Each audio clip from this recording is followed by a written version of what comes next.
What's going on, you guys? Welcome back to the channel. So we're diving into a Terra Classic update for you all. We're going to be taking a look at some price action. We'll dive into the crypto fear and greed index. We'll look at the supply for both USTC and LUNC over the past week. We'll dive into some SHIB burn stuff as well, because I want to give you guys a good perspective on how effective burning is for a narrative to bring in holders. And that's what we really need going into this bull market and this halving cycle. We'll also look at that update from TFL on the wrapped assets. We'll take a quick look at the bridge, and then we'll look at the inflows and outflows for wrapped Luna and wrapped USTC as well. So let's dive into the crypto fear and greed index, sitting at a 29, and this is such a dreary market right now.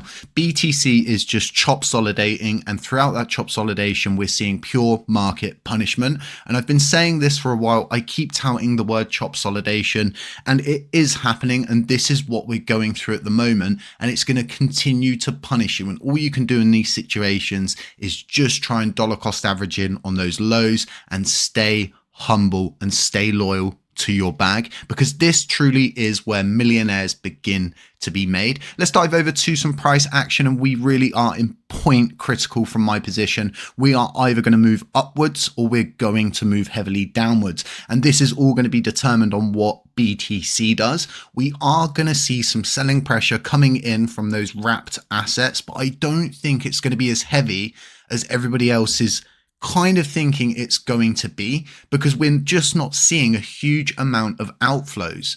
The tools are available, people can go in and they can redeem those assets, and we would likely see big outflows from the very beginning, and we're just not seeing that. So we might not see that selling pressure. We may see a substantial burn in the near future. So like I said, regardless of what's going on with us, we are completely at the mercy of BTC.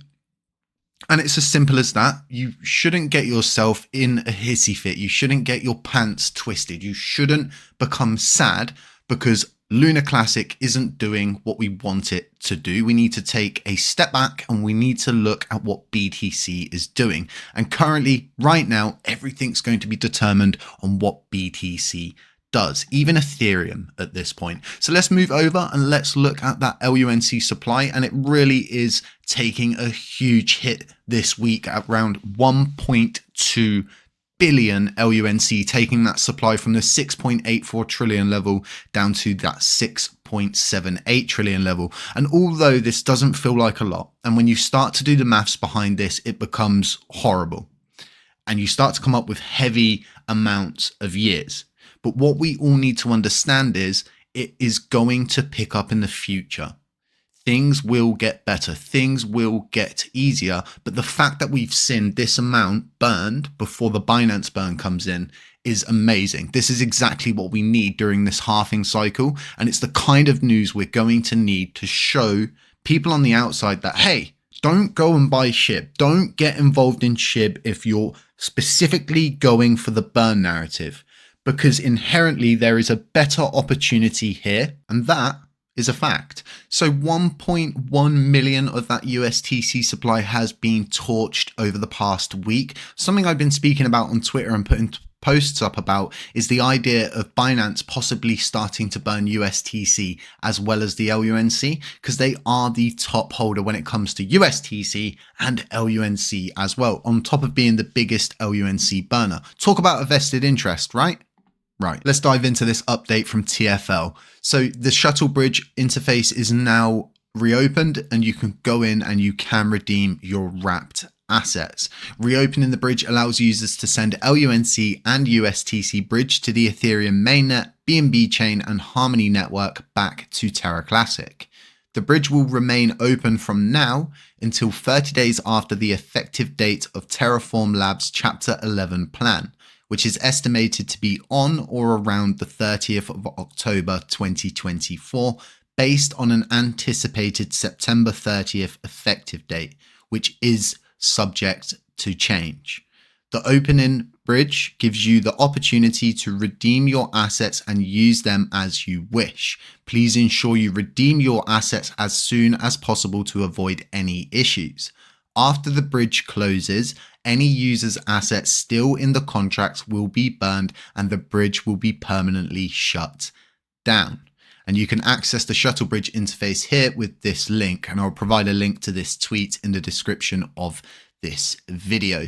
So what we can see here is a pretty outlined plan as to how this thing's going to go down. As I provided in the previous videos, that there wasn't one bridged wallet, there was actually 3 of those bridged wallets, meaning that there's more assets than we originally thought. And do remember, all of these assets are separate to the assets that have been mentioned in the evidence provided by the courts and the SEC. Something to take note of here in this tweet, which really stands out to me, is this whole thing is actually subject to change. And I have been given a conflicting statement by someone who was part of TFL before they've begun to wind down. And they've actually stated to me the courts may order them to keep this thing open either forever or for an extended period of time, depending on how much gets redeemed. And as I stated previously, we're not seeing a lot of redemptions currently. So that bridge interface has fully reopened. It is available and it is functional. You should make every effort to go and redeem your assets as soon as possible. It is so important because everything is subject to change. For all we know, the courts might not even be happy with this. So this system is very self-explanatory. It's not hard to use and it's simplified down for a very basic system. Just tap connect your wallet. You can only connect through MetaMask and Coinbase. No trust wallet. Select Ethereum. You're sending it to Terra Classic. Select your asset here. Which one? USTC or LUNC. That would be down to you. You're going to tap the max amount and then your destination address has to be an on-chain wallet. Do not send funds to a CEX because, as you can see, there is no option to provide a memo. I'll release a short 3-minute tutorial later on today for those who are not able to do it through this short explainer. Once again, very self-explanatory system, very simple to use and simplified down for just this purpose. So let's take a look now at that wrapped Luna and wrapped USTC supply and look how much has gone out. And it's really not that much. Currently seeing a change from around 272 billion down to 269 billion, just above at the current time of this video. So it's not that much, as I've already said. And if we take a quick look, a little peep here at that USTC line, it's relatively the same. We're not seeing a big drop from 177 million sticking in that 177 million range. Now, I understand that it is early doors when it comes to this redemption phase and the interface being made available,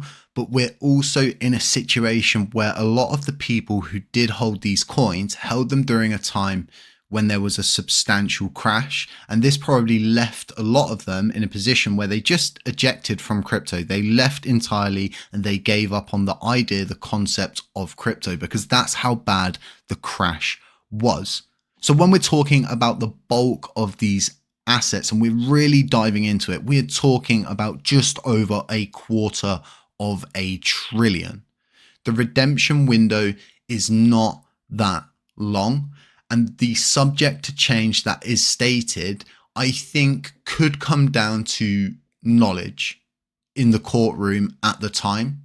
Because anyone who understands that there's 2 sides of the ecosystem, one being Terra Luna and the other being Terra Classic, would understand that this shuttle bridge is actually essential to the future of our blockchain, and inherently shutting it down would cause us more harm than good. So they're doing a lot of bad by thinking they're actually doing something good. So there could be a scenario, and never say never, that we see the shuttle bridge remain open. We could see a scenario where the shuttle bridge is actually handed off to the classic chain. Once again, a small chance of that happening, but it's a possibility. Crazier things have happened in crypto.